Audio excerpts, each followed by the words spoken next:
आज का हमारा टॉपिक है differentiation of implicit relations. Implicit relations क्या होते हैं इसको डिस्कस करते हैं पहले, उसके बाद हम इनकी डिफरेंशिएशन को डिस्कस करेंगे। देखें लिखा हुआ है sometimes the functional relation is not explicitly in the form of y is equal to fx, but an equation involving x and y is given. देखें इसको अंडरस्टैंड करें।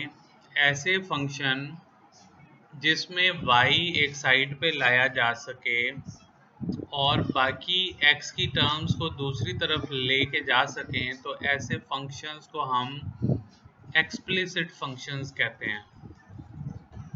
लेकिन जिनमें ऐसा करना पॉसिबल ना हो उसको हम इम्प्लिसिट फंक्शन का नाम देते हैं। तो इम्प्लिसिट फंक्शंस के डेरिवेटिव्स को आज हम डिस्कस करेंगे। इम्प्लिसिट फंक्शंस या इम्प्लिसिट रिलेशंस के लिए हम क्या करेंगे, उसके लिए मैंने एक्सरसाइज का क्वेश्चन नंबर 2 ओपन किया है। एक्सरसाइज 2.4 इसका क्वेश्चन नंबर 2 है।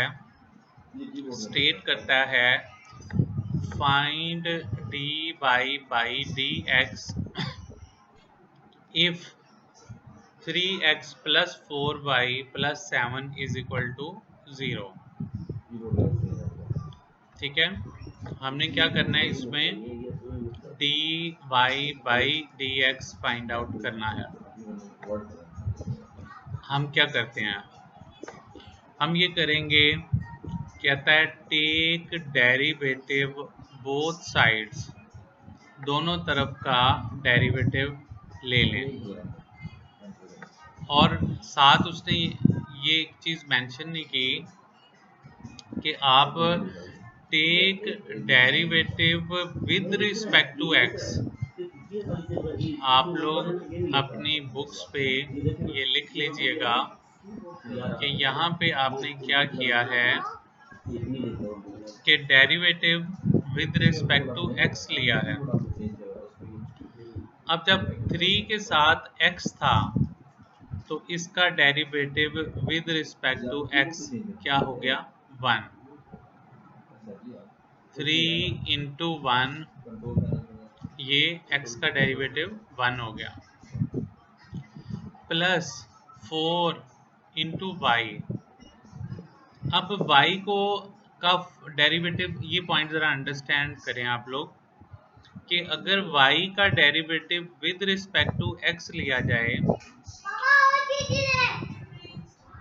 y का derivative with respect to x लिया जाए, अच्छा जी, तो हमने जब y का derivative with respect to x लिया तो इसका डेरिवेटिव भी जैसे x का डेरिवेटिव 1 है ऐसे ही y का डेरिवेटिव भी 1 होगा।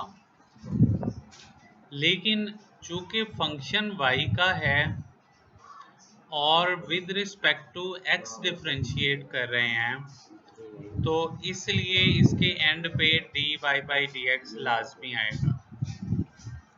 एक बात ध्यान में रखें कि जब भी फंक्शन y का हो और उसे हम with respect to x differentiate कर रहे हों तो एंड पे dy by dx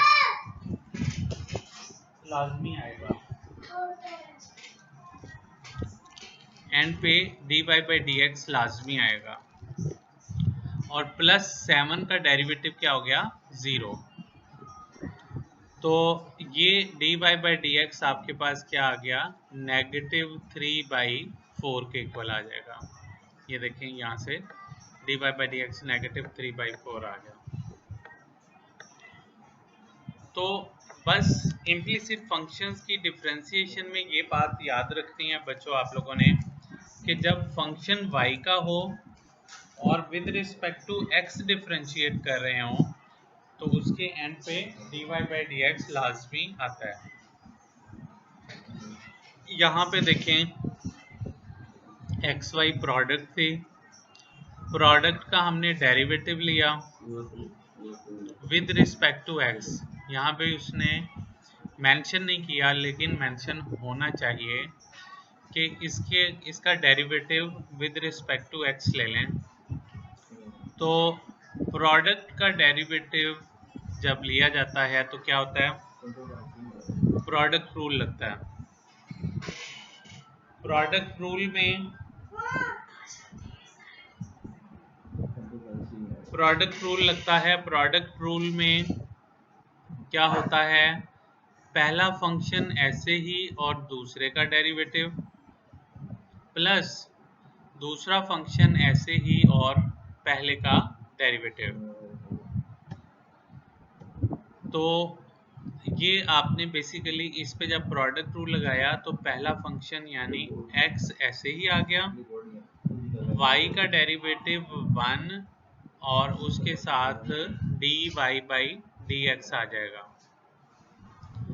इसी तरह इधर देखें y ऐसे ही और x का डेरिवेटिव 1 आ गया प्लस y स्क्वायर है, y स्क्वायर का डेरिवेटिव 2y, पावर फार्मूले की मदद से इसका डेरिवेटिव हो जाएगा 2y, लेकिन फंक्शन y का है और with respect to x differentiate कर रहे हैं, इसलिए एंड पे dy बाई डी एक्स लाजमी आया। तो आप गौर से देखें बच्चों कि जब भी फंक्शन y का आ रहा है और उसको with respect to x differentiate कर रहे हैं तो डेरिवेटिव तो वैसे ही उसी तरीके से आएगा, लेकिन एंड पे उसके dy बाई डी एक्स लाजमी लिखा जाएगा। अब पहली और तीसरी टर्म, इन दोनों से dy by D X common आ रहा है, कॉमन ले लें। पहली टर्म और तीसरी टर्म इन दोनों में से dy by D X common ले लें। कॉमन ले लिया, कॉमन लेने के बाद ये हो गया x plus 2y, x plus 2y, ठीक है, x plus 2y dy by D X plus ये y आ गया ऐसे ही, ठीक है जी। यहाँ से dy बाई डी एक्स की वैल्यू क्या आ गई, माइनस वाई, और इसको इधर ला के डिवाइड कर दें तो ये dy बाई डी एक्स आपके पास आ जाएगा ये एक्सप्रेशन। सो इस तरह से इम्प्लिसिट फंक्शंस का डेरिवेटिव हम लेते हैं। पार्ट नंबर 3 पे आ जाएं। यहाँ पे भी एक इक्वेशन दी हुई है, आपने क्या किया, आपने किया take derivative of both sides with respect to x, x के रिस्पेक्ट इसका डेरिवेटिव ले लें। डेरिवेटिव लिया, x स्क्वायर का डेरिवेटिव 2x आ गया माइनस 4। अब ये प्रोडक्ट आ गई है, प्रोडक्ट आ गई है तो प्रोडक्ट का डेरिवेटिव क्या हो जाएगा, पहला फंक्शन ऐसे ही दूसरे का डेरिवेटिव। अब y है, y का डेरिवेटिव 1 होगा लेकिन उसके एंड पे dy बाई डी एक्स आ गया प्लस ये वाला y ऐसे ही, देखें ना प्रोडक्ट रूल लगा है, पहला फंक्शन ऐसे ही दूसरे का डेरिवेटिव प्लस दूसरा ऐसे ही और पहले का डेरिवेटिव, ठीक है जी। और जहाँ पे y का function with respect to x आ गया उसको हम dy बाई डी एक्स लिख देते हैं, माइनस 5 ये आ गया और y का derivative dy by D x हो गया, ठीक है जी।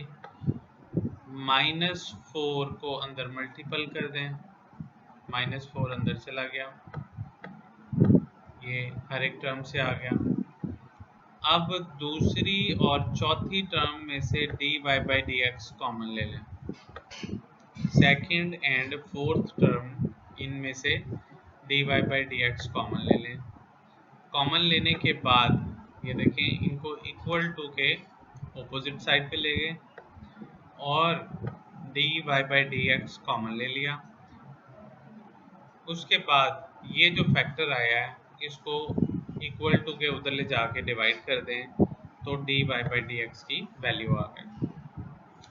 तो बच्चों इन प्रॉब्लम्स में फ़र्क क्या है? फ़र्क ये है कि जस्ट जहाँ पे y का फंक्शन आप डिफ्रेंशिएट कर रहे हैं उसके एंड पे आपको dy बाई डी एक्स लाजमी लिखना होगा। बाकी सारा कुछ वैसे ही है, जैसे x की चीज़ें डिफ्रेंशिएट हो रही हैं वैसे ही y वाली भी होंगी, लेकिन एंड पे dy बाई डी एक्स लाजमी आएगा उस टर्म के एंड पे। पार्ट नंबर 4 में देखें, इसमें भी आपको एक इक्वेशन दी हुई है ये वाली। इस इक्वेशन को दोनों तरफ डिफरेंशिएट कर दें विद रिस्पेक्ट टू x। ठीक है जी। अब पहली टर्म का डेरिवेटिव 4 तो कांस्टेंट नंबर है, ये बाहर आ गया। x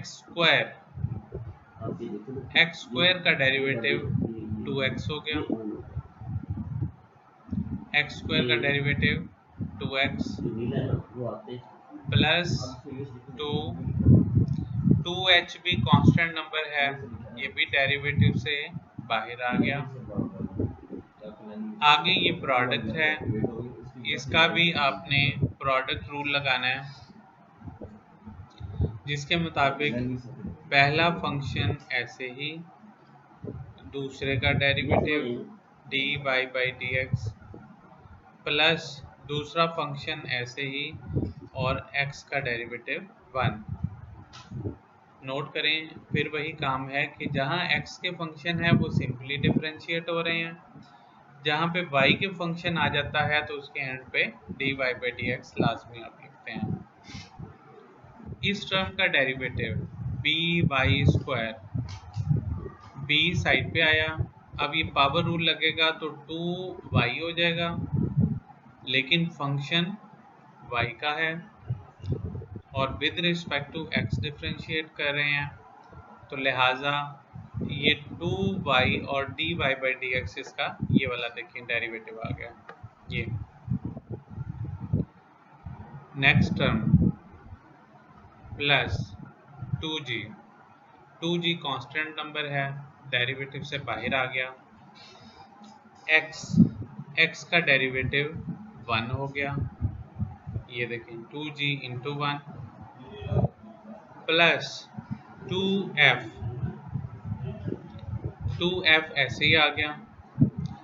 y का derivative dy by D x हो गया प्लस c जो कि कांस्टेंट है, अकेला कांस्टेंट आ जाए तो उसका डेरिवेटिव 0 हो गया। This is equal to 0। ठीक है जी। सो इस स्टेप में हमने हर टर्म को with respect to x differentiate कर दिया। ठीक है जी। अब अगला काम है कि पूरे एक्सप्रेशन से dy बाई डी एक्स वाली टर्म्स को आपने अलग कर लेना है और एक साइड पे रहने देना है, बाकी सारी चीज़ें दूसरी तरफ ले जानी है आपने।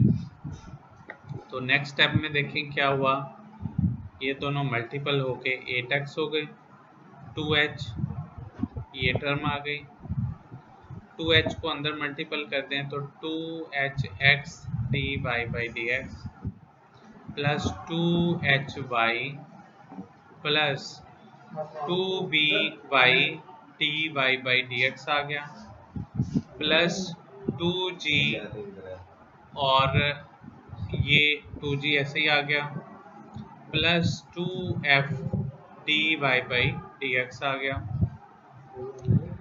अब दूसरी, चौथी और छठी टर्म इन तीनों में से dy by D X common ले लें।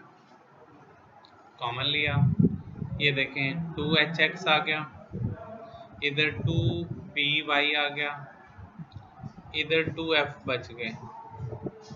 बाकी जितनी चीज़ें हैं उनको इक्वल टू के दूसरी तरफ ले जाएं। तो उधर ले गए।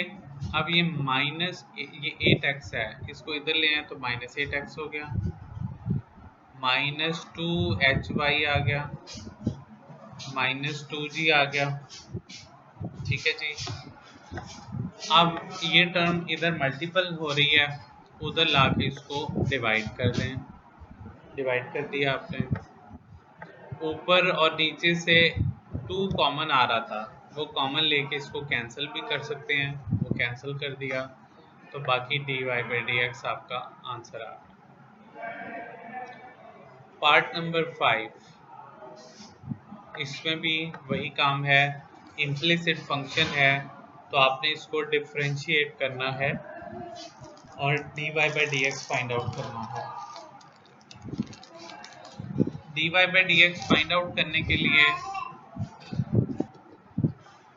देखें, प्रोडक्ट रूल लगाया इस पे डिफरेंशिएट करते वक्त, पहला फंक्शन ऐसे ही, इसका डेरिवेटिव लिया, पावर फार्मूला लगा, पावर में से एक नंबर सब्ट्रैक्ट हुआ। अब अंदर वाला फंक्शन y का है, फिर ध्यान में रखें फंक्शन y का है और with respect to x differentiate कर रहे हैं आप, तो 1 का डेरिवेटिव 0 हो गया, जबकि y का डेरिवेटिव dy/dx। तो ये बात याद रखनी है कि अगर with respect to x differentiate कर रहे हैं तो जहाँ जहाँ पे फंक्शन y का आएगा उसको डिफरेंशिएट करने के बाद एंड पे dy/dx आपने लाजमी लिखना है। तो ये उसी वजह से आया dy/dx। तो हम बेसिकली ये प्रोडक्ट रूल लगा रहे थे, पहला फंक्शन ऐसे ही, दूसरे का डेरिवेटिव प्लस दूसरा ऐसे ही आएगा, ये दूसरा ऐसे ही आ गया और पहले का डेरिवेटिव आ गया, x का डेरिवेटिव आ गया ये। ठीक है जी, प्लस y, ये y ऐसे ही आ गया। ठीक है, और अंडर रूट, अब इन दोनों टर्म्स पे प्रोडक्ट रूल लग जाएगा। इस पे प्रोडक्ट रूल लगाएं तो इसके मुताबिक क्या होगा, पहला फंक्शन ऐसे ही, दूसरे का डेरिवेटिव, इसका डेरिवेटिव आपने वैसे ही लिखा जैसे पिछली वाली टर्म का लिखा है, यानी पावर रूल लगेगा और इनसाइड फंक्शन का डेरिवेटिव आ गया। इनसाइड फंक्शन का डेरिवेटिव आप लेते हैं, अब यहाँ x का फंक्शन है, y का नहीं है। x अगर y का होता तो एंड पे dy/dx लाजमी आता। अब ये फंक्शन है x का, तो x में 1 का डेरिवेटिव 0 और x का डेरिवेटिव 1 आ गया, प्लस प्रोडक्ट रूल की दूसरी टर्म आएगी, यानी हम इसका प्रोडक्ट रूल ले रहे हैं ना, इसकी दूसरी टर्म आएगी और दूसरी टर्म के मुताबिक दूसरा फंक्शन ऐसे ही और पहले का डेरिवेटिव। अच्छा जी, तो अंडर रूट x यानी दूसरी टर्म ऐसे ही और पहले का डेरिवेटिव। अब y का डेरिवेटिव क्या हो गया, ये y का डेरिवेटिव जैसे x का डेरिवेटिव 1 होता है ऐसे ही y का डेरिवेटिव भी 1 होगा, लेकिन चूंकि फंक्शन y का है और with respect to x differentiate कर रहे हैं, लिहाजा इसके एंड पे dy/dx लाजमी आएगा। ठीक है जी, अब देखें पहली और आखिरी टर्म, इन दोनों में से dy/dx कॉमन आ रहा है, पहली और आखिरी टर्म। उसने क्या किया, पहली और आखिरी टर्म में से dy/dx कॉमन ले लिया, तो इधर बाकी अंडर रूट 1 प्लस एक्स बच गया, इधर x/2 under root 1 plus Y बच गया। इधर देखें, इसको इक्वल टू के उधर ले जाएं, इक्वल टू के उधर ले गए तो minus under root 1 plus y minus y over under root 1 plus x हो गया। ठीक है, अब यहाँ से इसका भी एलसीएम ले लें और इसका भी एलसीएम ले लें। तो इधर आपने अगले स्टेप में दोनों के एलसीएम ले लिए, ऊपर भी, इधर भी और उस साइड पे भी। और जो इसका मल्टीपल था उसको लाके इधर दूसरी तरफ डिवाइड भी कर दिया, क्योंकि हमारा मकसद तो यही है कि हम dy by dx find out करें। तो dy by dx find out करने के लिए हमने जो इसके साथ वाले फैक्टर थे उसको इधर लाके डिवाइड कर दिया। फिर ऊपर और नीचे एलसीएम ले लें। ऊपर एलसीएम लिया, ये टर्म इसके साथ मल्टीपल हो गई, और नीचे एलसीएम लिया, ये टर्म भी इसके साथ मल्टीपल हो के प्लस एक्स आ जाएगा। और दोनों के एलसीएम्स के 2 कैंसिल हो जाएंगे। बाकी इनको जो रेसिप्रोकल था डिनोमिनेटर में था उसका रेसिप्रोकल लेके उसे मल्टीपल कर दें। मल्टीपल करने के बाद ये जो एक्सप्रेशन आया है ये आपका dy by dx के इक्वल है। तो इस तरह से जो आपकी इस इम्प्लिसिट फंक्शन का भी डेरिवेटिव आ जाएगा। पार्ट नंबर 6 में आ जाए। पार्ट नंबर 6 में भी यही काम करें। इसमें भी हमने dy by dx लेना है, तो differentiating both sides with respect to x कर दें। दोनों तरफ का डेरिवेटिव ले लें। इधर प्रोडक्ट रूल लग जाएगा। प्रोडक्ट रूल लग जाएगा तो प्रोडक्ट रूल में क्या होगा, पहला फंक्शन ऐसे ही, इसका डेरिवेटिव क्या आएगा, एक्स स्क्वायर का डेरिवेटिव क्या हो गया 2x, माइनस 1 का डेरिवेटिव 0। तो इस पूरे एक्सप्रेशन का डेरिवेटिव 2x आ गया, प्लस एक्स स्क्वायर माइनस 1 ऐसे ही, यानी पहला फंक्शन ऐसे ही, दूसरे का डेरिवेटिव माइनस दूसरा ऐसे ही, और पहले का डेरिवेटिव आ गया dy by dx। इधर भी प्रोडक्ट रूल लग जाएगा। इधर के प्रोडक्ट रूल के मुताबिक पहला फंक्शन ऐसे ही, इसका डेरिवेटिव आ गया, तो पावर 1/2 यानी पावर फार्मूला लग गया, और पावर में से एक नंबर सब्ट्रैक्ट हो गया। उसके बाद इन साइड फंक्शन का डेरिवेटिव एक्स स्क्वायर प्लस 4 का डेरिवेटिव क्या हो गया 2x प्लस 0। तो 2 से कैंसिल हो जाएगा, बाकी बच गया under root x square plus 4। अच्छा, तो अब इस साइड पे हमारे पास क्या आ गया था, ये 2 से कैंसिल हो गया, और ये एक्सप्रेशन आ गया आपके पास। अब आपने नेक्स्ट स्टेप में क्या किया है, एलसीएम लेना है राइट साइड का। ये राइट साइड पे ये दोनों टर्म्स हैं, और चूंकि ये पावर -1/2 है तो इसको डिनोमिनेटर में ले जाएंगे तो नीचे जाके ये पावर 1/2 हो जाएगी, और 1/2 पावर को आप अंडर रूट लिख सकते हैं।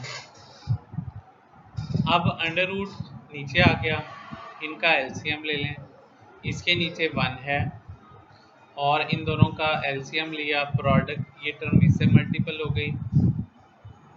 चीज़ें चूँकि सेम हैं तो अंडर रूट का स्क्वायर आ जाएगा। अब क्या हो गया, एक्स स्क्वायर प्लस इसका स्क्वायर और स्क्वायर रूट कैंसिल हो जाएगा एलसीएम से, तो प्लस एक्स स्क्वायर प्लस 4 आ गया, ये चीज़ आ गई, और नीचे under root x square plus 4 आ गया।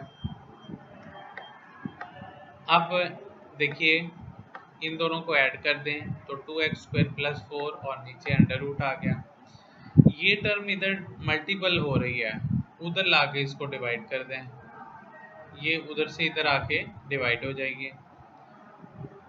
अच्छा, एक और बात देखें, इसमें हमारे पास ये 2xy वाली टर्म भी है, तो उसको भी हम इक्वल टू के उधर से इधर ले आए, ये हमारे पास आ गई इक्वल टू के इधर, और ये पूरा एक्सप्रेशन हमारा ऊपर से आ गया। अब -2x और y है, y की वैल्यू कहाँ से आई है, y की वैल्यू देखें, ये एक्सप्रेशन उसने बनाया हुआ है कि y किस तरह आया, जो गिवन फंक्शन है उसमें इसको इधर लाके डिवाइड कर दें तो y का एक्सप्रेशन आ जाएगा। तो आपने क्या किया, 2xy के लिए दोनों तरफ आपने 2x से मल्टीपल कर दिया, तो 2xy का जो एक्सप्रेशन है वो ये चीज़ आ जाएगी।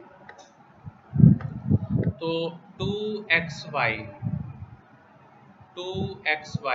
देखें, ये 2xy है, 2xy की जगह उसकी वैल्यू पुट की है। कहाँ से की है, ये आप साइड पे हिंट दिया हुआ है इसका, यहाँ से उसने कैलकुलेट किया। उसके बाद इन दोनों का एलसीएम ले लें, ये टर्म इधर चली जाएगी, ये टर्म इधर आ जाएगी। एलसीएम लेने के बाद इधर जब आएगा ये तो √x² + 4 का होल स्क्वायर हो जाएगा,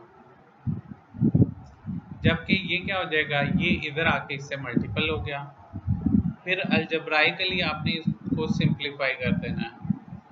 सिंप्लीफाई करेंगे तो 2x⁴ इससे कैंसिल हो गई। कैंसिल होने के बाद जो एक्सप्रेशन बच जाएगा वो आपका आंसर होगा। तो इस तरह से हमारी इम्प्लिसिट डिफरेंशिएशन फंक्शंस की डिफरेंशिएशन कंप्लीट हो जाएगी। ये जो पार्ट नंबर 4 है ना, ये अहम है, इम्पॉर्टेंट है, ये आ जाता होता है पेपर्स में। इसको आपने अच्छी तरह प्रिपेयर करना है, क्योंकि इसके टर्निंग पॉइंट्स हैं कि एक तो आप y की वैल्यू भी जो बैकपुट करते हैं ना यहाँ पे, तो ये इसका टर्निंग पॉइंट है। तो ये यहाँ से बेटा आपकी इम्प्लिसिट में बेसिक रोल क्या है कि फंक्शन y का आ जाए और with respect to x differentiate करें तो एंड पे dy/dx लास्ट में आएगा। ये बेसिक रोल है इम्प्लिसिट फंक्शन का। तो इसको क्वेश्चन नंबर 2 को आपने कंप्लीट करना है। शेयरिंग